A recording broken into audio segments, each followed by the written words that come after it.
I'm really curious because kind of the marketing, so to speak, of the film trends a little bit more towards the animal rescue and sanctuary parts of the film, which I think is quite brilliant because it's kind of this Trojan horse that gets us into deeper and more serious issues.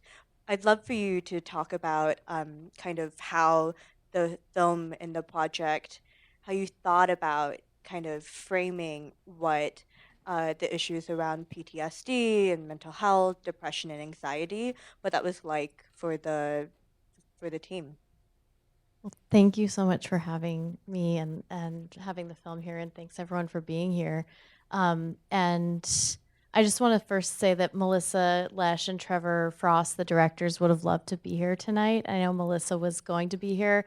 They've been on the road nonstop and took some rest tonight. So thanks for bearing with us as a team. And I'll say that that's actually part of the ethos of our team. If Trevor and Melissa were introducing the film to an audience, as they often do, Trevor would talk about how he's struggled with anxiety and depression for the past decade, and how the making this film collaboratively with Harry and Samantha and Melissa and our team has been a journey for him in terms of really coming to terms with what it means for him to have these mental health conditions and to take care of other people and to take care of himself, and how it's so often seen as a negative and portrayed as a negative in the media, but that he talks about coming to some realizations through the making of the film, that it actually gives him a very unique vantage point and perspective on the world, and certain capacities and abilities that not everyone has in terms of empathy, and in terms of being sensitive, and that that's not a weakness, but rather a kind of power. So I'll say that, and just send their best regards to all of you. And so it's something that we thought about as a team from day one. Melissa and Trevor, and obviously Harry and Sam. Um, and it's like there is a bit of a Trojan ocelot thing happening. Well, But also the, first act twist, we yes, learn about what happens to Khan as well. yeah. It's devastating. So that actually came about before. So the Harry and Sam had Khan, the first cat, and Khan died before Trevor met Harry. So Trevor's a Nat Geo photographer and was down doing on assignment, doing a story. So he was supposed to be doing a story on anacondas, the largest snake, and he didn't meet very many anacondas. So he spent a lot more time at the hotel than he wanted to. And a friend there said, that guy over there with the tattoos, you should talk to him. He's got a great story. And as documentary filmmakers, if anybody else is a filmmaker or a journalist, you get that all the time, right? Like all of a sudden your mom is saying, oh, this guy came, I met this guy, he has the greatest story. So Trevor's like, sure. But he ended up talking to Harry, and Harry told him about Khan, told him about his own story a little bit, and then had a hard drive full of footage of Khan. And so that was actually the seed. So even though it's a reveal in the film, and it kind of comes in at that first act turning point in a way, but for the filmmakers, it was it was their introduction to the world of Harry and Sam and Khan and Keanu. And then they thought, okay, well, let's make a kind of memorial piece, probably a short film, with that footage of Khan, because it was pretty extraordinary. The rawness, the realness, and so that, and the sort of mental health and healing that was happening with Harry. But as Trevor took the hard drive back with him to the States, and then I think it was only like less than a few weeks later, they got a call from on the satellite phone from Samantha that they had another cat.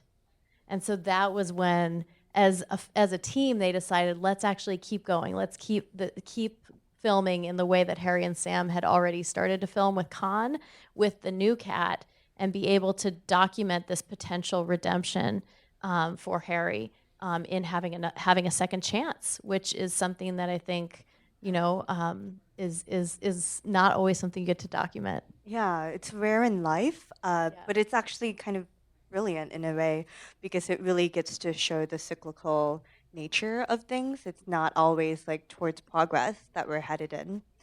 Um, I'd love to, just because you mentioned that Harry and Sam already had this hard drive, can you just talk a little bit more about the collaboration and the camera work?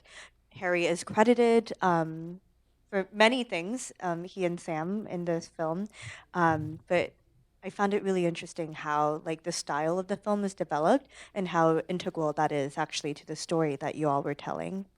Totally, and that's what one of the things that drew me in as a producer. Like I also get a lot of, I want you to help out with my film, and I most of them I do want to get involved with, but I can't with all of them. But this film was one where when I first saw the footage, it was so extraordinary, how raw, how real, how beautiful, and it was, and also had this quality of like, oh wow. And this is a few years ago too. This is a little bit before the industry, the doc world was talking as much as it is now about collaboration, about ethics, and with your film participants or subjects. Like who are these people that we make films with, and who are on the screen, and how are we going to honor them differently, or challenge our assumptions or practices that have happened for so long in the industry. And here were two filmmakers that were doing that already. They it's their first debut feature, and they just were doing what felt right to them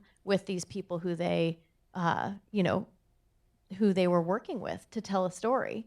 And that to me was, you could kind of feel it in the footage, like how honest it was, and the relationships, how strong they were. And they lived on this platform together, like slept we're not, when we're making films in Philadelphia or Kansas And it was City. like for half a year too. Yes, it was Yeah. many, many, many, many nights that Not they were just like, camping out together. 3 weeks of Yes. shooting across 2 years, but it's really only 3 weeks. Like it was a significant amount of time. Correct. So I was really drawn to that as a kind of experiment in collaborative filmmaking, and the results of it, you could feel that they weren't like your average verite documentary. They had a kind of personal nature, but also as Harry and Sam were filming, and Harry's footage, by the way, is there's the most footage by him in the final cut of the film than any other one of the cinematographers, because, and part of that is because the scientific nature of the project to rewild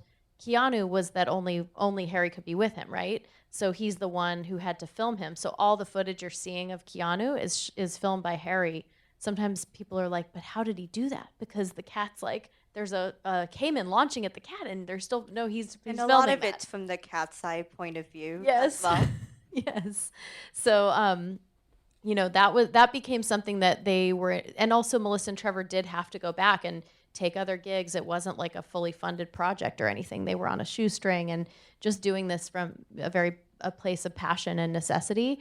And so they would go back to the States and do that. And then and that required also Harry and Sam to continue to film. And Harry, when he was alone, also ended up relating, as you can see, to the camera in a kind of diaristic way, and that became something that he was interested in as a filmmaker, and as a human, in sort of having an outlet and having someone to, or something to share his experience with, that was so powerful every day, or sometimes really boring. He's like, there were lots of days where nothing happened, and you're just filming because you're filming and filming because something's going to happen. Yeah. Actually, I would like to talk about this a little bit more because Harry, the diaristic elements, like really, you can sense in the film that it almost sort of becomes pseudo therapy for him. In many ways, he's really giving deep, intense confessionals. And I've read that one of the things that in the edit that was really a challenge for the film was deciding how much to include, how much of somebody's privacy, because they like it seems like they gave the film their all, Harry and Sam. But also, one of the things that you discussed was an ethics of not doing harm to people who are watching it. So I'm curious if you can just kind of tell us what that process was like. Yeah, so there were like, I think, over 1,000 hours of footage, which is, Josh Altman, who's our fellow producer and edited the film with Melissa and David and And you Ben. might remember him from Minding the Gap. Yeah. or We Live in Public. He's just like done all of these amazing verite documentaries and is a director as well. He's he kind of wanted to turn around and run when we told him how much footage there was, but somehow as he started to watch the footage, he was like, "Oh wow, it's all great." And we have an incredible co-producer and assistant editor, Mallory Bracken, who watched every single minute of everything and created this extraordinary log. And so she and Harry, when they hang out together, it's hilarious because she knows him She like knows very him better than intimately. himself. She's like, I've seen you naked, perhaps more than your fiance. Um, and so, and by the way, Harry has a fiance, Lexi. So they're very happy right now. And okay, so the ethics and choice of what to include, with any film that's tricky. And here you have someone who's really, two people who are really talking about things that are very intimate, very close, and and it's not easy. I mean, I'm trying to think of an example. Some of it was you were talking about audience, like thinking about Well, triggers for I'm audience really quite too. curious, for instance, like, Yeah, when Harry's at kind of his lowest, or the yeah, moment that's presented as his lowest in the like film. when he's self-harming. Yes, and Yeah, then Sam's giving the call to the yeah, helpline, for instance. yeah. Like, I mean, I can see that there's an educational component in that, but that's like a really tough moment, for instance. So we had advisors. We had mental health experts who advised on the film. And for example, when Harry talks about his suicide attempt that in England, we at one point there was an option to sort of go into more detail about that, like how he actually attempted suicide. And one of our advisors talked with us about like the ethics of that. We asked questions. We're like, is that okay? And she ended up saying, actually, it's probably best to not describe how, and not sort of plant, Yeah, the copycat. yes, Yeah. anything like that. So that was like a choice. And then with the suicide hotline, Trevor and Sam, when they're on Q&As together, we'll talk about how, they, Trevor was right there filming with her. And there were many moments in that as that unfolded with Harry and Sam, and her decision to say, you can't stay here anymore, after getting the advice that he needed to leave and get help. Because it was beyond her capacity to help at that point. There were many moments where the camera was also off. So that one was actually, yes, it was about what to put in the edit, but even before that, it was about when to film, what to film, and also when to just be humans and there were conversations that happened off camera, and really Trevor in that moment making sure that he was also supportive of what the expert advice was that they were getting to help Harry get out of there.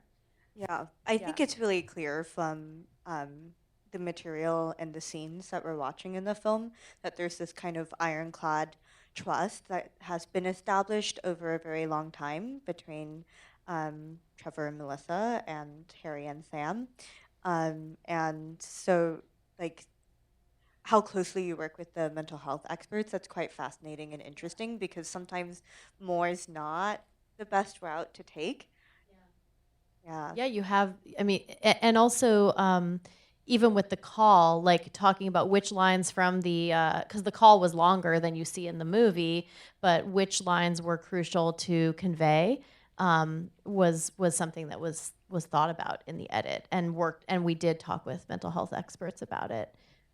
So, and then including, for example, the support services at the At the end, end. that was another editorial choice where it was like, how do we know we want to include something, how do we do it in a way that is very much available and also not didactic or something.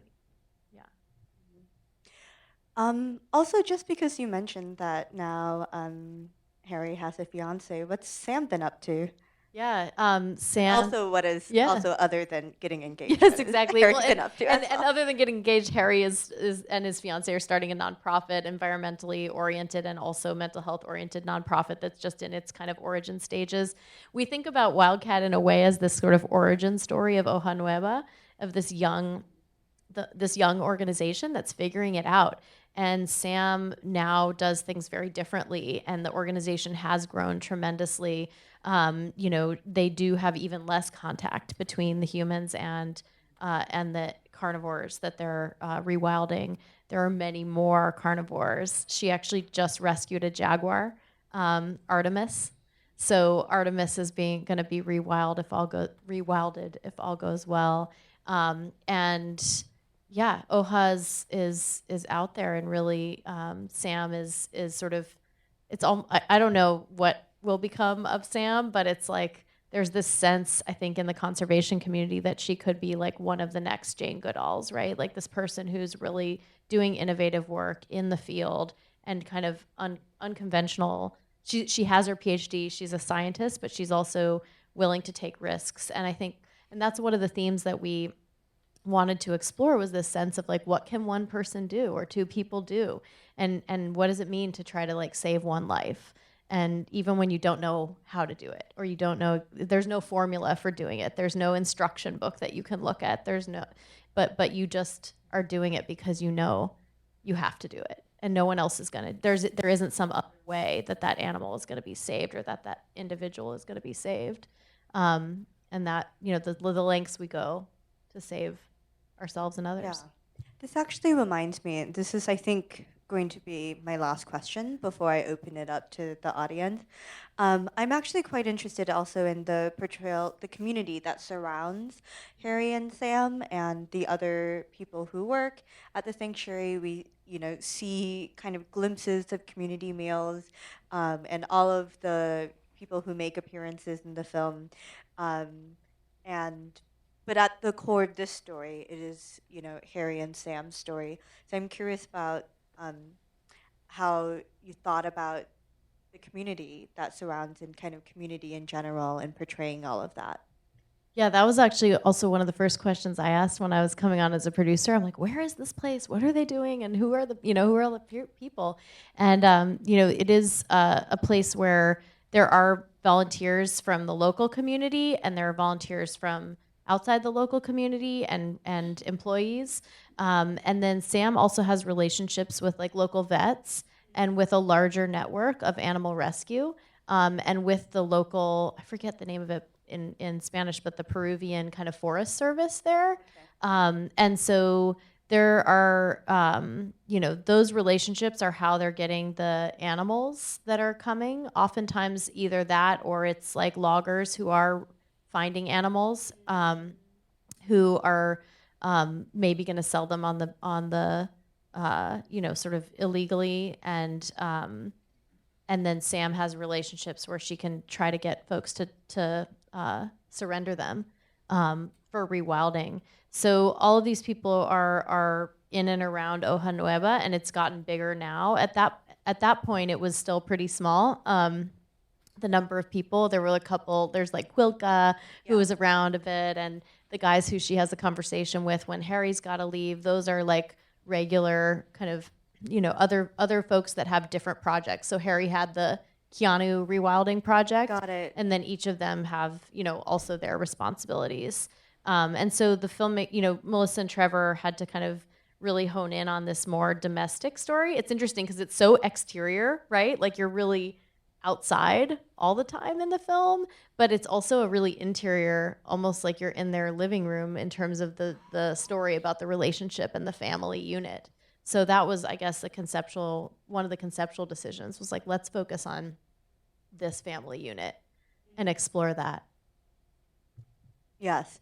I mean, Keanu just seemed like the, you know, disobeying son at many points.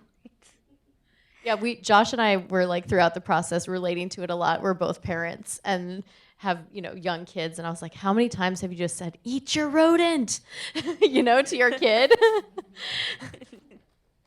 All right, so we have a question up here, but and we'll go to you first. But just letting everybody know that we are open for audience questions. So yeah, if you don't have one, be thinking of one. But okay, So we saw the physical and emotional hardships that Harry and Sam experienced living in the jungle, but it must have been really rough conditions for Melissa and Trevor. Did you get a chance to go to Peru yourself? How did Melissa and Trevor handle the physical challenges? okay. So I'm just going to repeat the question for the audience and for our recording. And oh, I can also read it. Yep. So the question is, so we saw the physical and emotional hardships that Harry and Sam experience living in the jungle, but it must have been really rough conditions for Melissa and Trevor. Did you get a chance to go to Peru yourself? How did Melissa and Trevor handle the physical challenges? Good question. So I have been to the Amazon, but in Ecuador. I didn't go on any of the shoots for this film in the Amazon. We didn't have any funding for that. And also, well, a couple things. No funding. I came on later. So when I joined the team, the film was already almost done with production. And then also it was decidedly the four of them. Like that was the plan, the sort of and what it took to have that intimacy. So they were doing production. And it was hard on Melissa and Trevor. You know, it's a lot of, yeah, the raining, the bugs, exactly. I mean, there's these things that I learned about called bot flies. Does anyone know oh God, they go under your skin. Okay, so, but look, here's the thing, it's hard. And also when Melissa and Trevor get asked this question in Q&As, in addition to talking about like the mold on the lenses, like everything from a production standpoint and a personal standpoint, the hardest things are the emotional parts of this film and the making of that and these moments when you're seeing your friends struggle so much. That was hard. You're still trying to. Yeah, it's really hot and it's rainy. It's pretty harsh. And also there are people that live there all the time. It's an environment where yeah, people live there all the time and it's challenging for those people. So it's like Melissa and Trevor would never kind of they don't ever get into a kind of oh, it was so hard for us because they came home and got their air conditioning in their homes and you know what I mean? But yeah, it's a harsh environment in a lot of ways and very beautiful and very rich. Thank you. Any other questions? Okay, we just had three in a row, so we'll go to you first, and then second, and then third. So, yeah, in the middle. Hi, yes, I was just curious. It seems that Keanu and Harry actually kind of were traveling along the same path. And I wondered if that was intentional in editing or, was that something that Melissa and Trevor had any intention to, or is that just, kismet? Yeah, I love this question because I actually said the same thing to Alyssa. And so the question is about the fact that it appears that Harry and Keanu narratively are going through the same things, are traveling the same path in the film. And the question was about how much of that was from the edit and a little bit about how that narrative was massaged. Yeah, so definitely something that we, see and talked about a lot and thought about a lot. And it's also, I think it's layered enough that like every time I have watched it, I get something new out of it in terms of those parallels and overlaps. And someone said it's sort of like a story of a cat who has to become a killer and a killer who has to become a kitten. you know and so they're parallel but they're different, which I think makes for really interesting narrative, meaning. There's also this sense that, Harry and I think the audience for a long time thinks like, oh, it's about the cat surviving. Will the cat survive? And at a certain point we know the cat's going to survive, but is Harry going to survive, right? I kind of feel like the film is also like, is Sam to Harry what Harry is to Keanu? Right. And Yeah. there's this theme of letting go was really conscious and really important to us to explore, both for all of us personally, obviously for Harry and Sam. I mean, and sort of what it means to be courageous enough to love when in this world where impermanence is the reality, and we know it's not going to last, or we know we're going to have to let go, and yet it's kind of what keeps us, what sustains us. And so that in that way it's similar, and it's also loving yourself and valuing yourself. And that's some part of Sam's journey, right? Is like saying, I love you enough and I love me enough to know that we have to let go and you have to survive on your own, and that's where there is a parallel of this kind of um, dependency and independence theme that's such a deep human,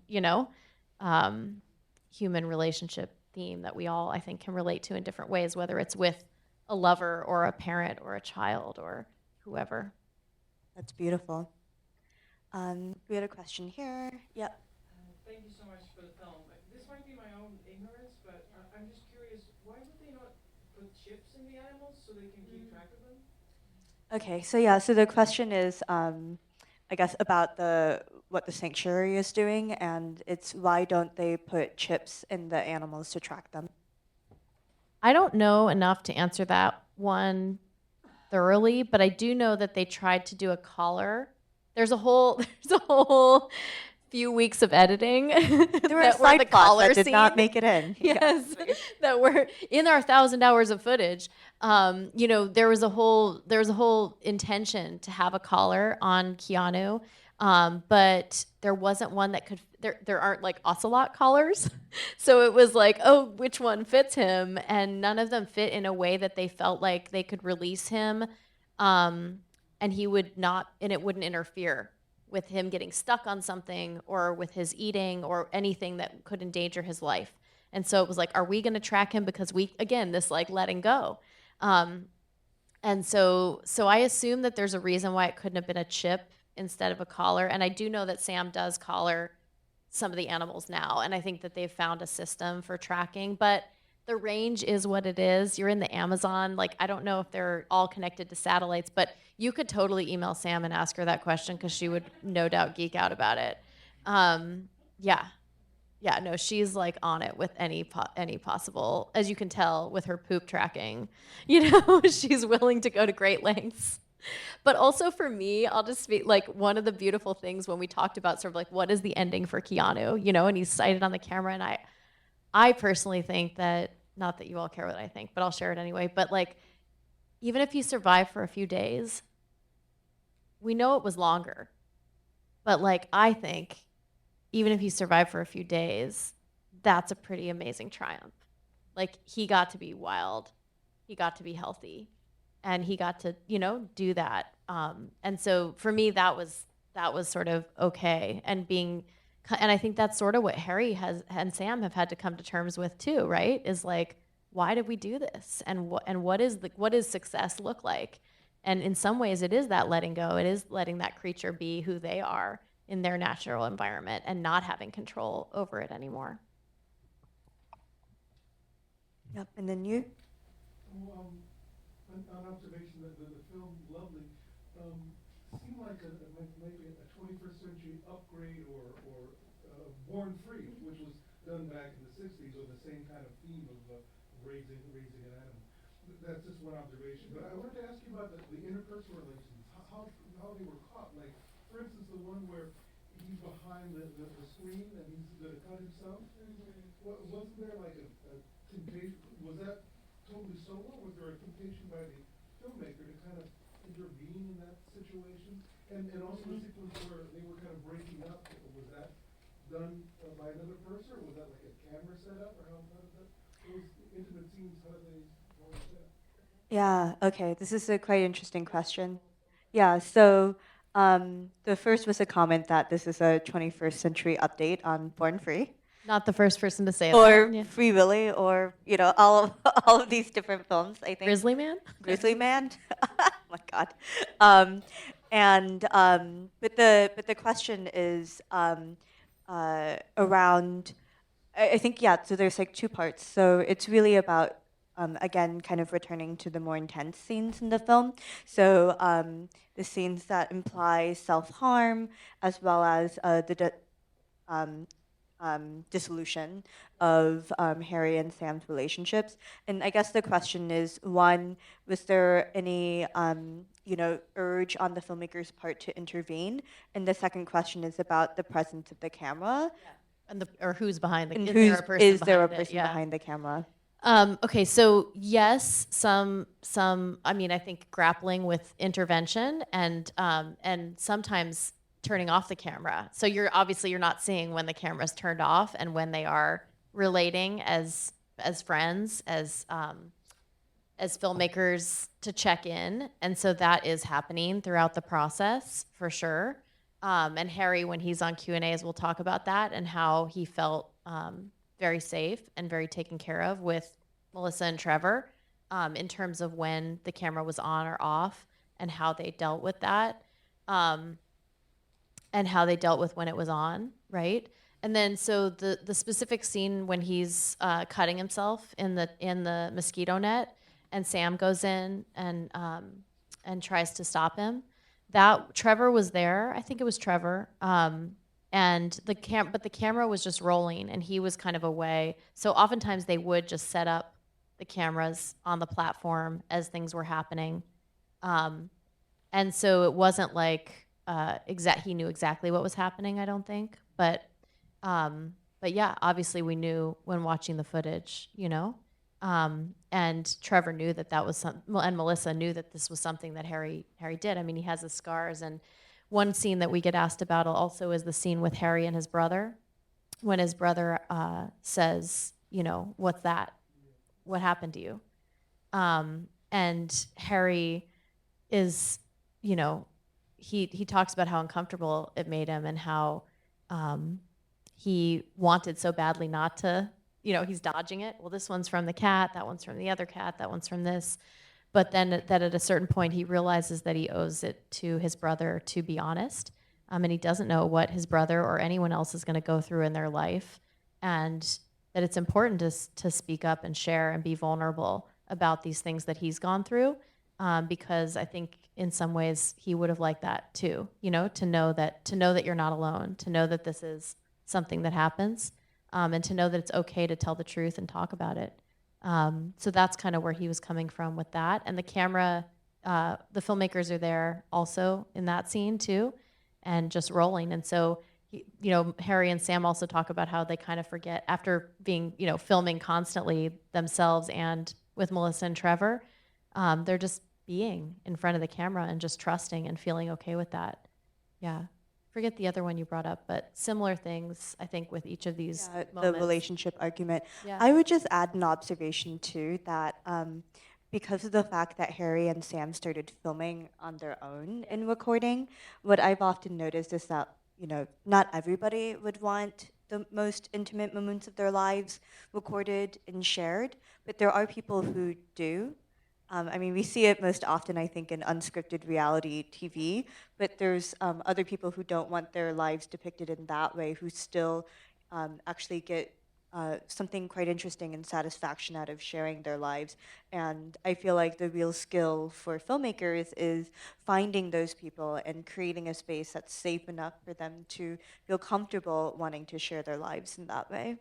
And so I think that's like the real skill that we're witnessing here. Yeah, and it was a gradual process too, right? Because they went from making like something very personal, and nobody ever thought this was going to be where it is, what it is. Like it wasn't like they set out to make a sort of film that's going to be screened here in LA and do the, you know, and then be on Amazon. Like that all happened gradually, and then we just all stayed in really good communication about those choices of what to do with this footage that started off in a sort of a different way. So in that sense, maybe there is a similar kind of impulse or relationship to sharing, but it's not like reality TV where you know it's going to be like, this is going to be the next hit on Bravo, you know, do you want to be a part of it? Like it started very different than that. Yeah. I think we're almost out of time, so I'm just going to ask one very quick last question. So I last saw you in Amsterdam, where this film played to standing ovations, I'm told, like just in the most beautiful theater in the world, by the way, Tuchinski, the main theater. It's a converted opera house, and it's my favorite movie theater in the world. 1921 Yeah, deco, it's really beautiful. So amazing, and even the bathrooms are amazing in the theater. And then it went to London. But for like everybody here, when is it going to be on Amazon? When we'll be able to see it in theaters here in the U.S.? Like, where can everybody watch it? Yeah, thank you for bringing that up. It was awesome to share it at IDFA in Amsterdam. So the Wildcat is going to be on in theaters all over the U.S. and the U.K. on December 21st, and it's going to be on Amazon Prime December 30th. So please share with your friends and family and those who you think could benefit from it. And we're also on Instagram at wildcat.film. And there you can find the filmmakers and connect with them too, the directors and all of our team. And we're just Yeah. excited to So share you it. guys are reading the DMs if like anybody wants to. Yeah, people Yeah. are reading the DMs, Yeah. you know, as much as we can. We love it. I think it's so awesome on a project like this that's so heartfelt and we've worked on for so many years to finally be able to share it with more and more people. It's really wonderful for all of us. Well, congratulations again on such a moving, amazing film. Thanks, Abby. Great questions.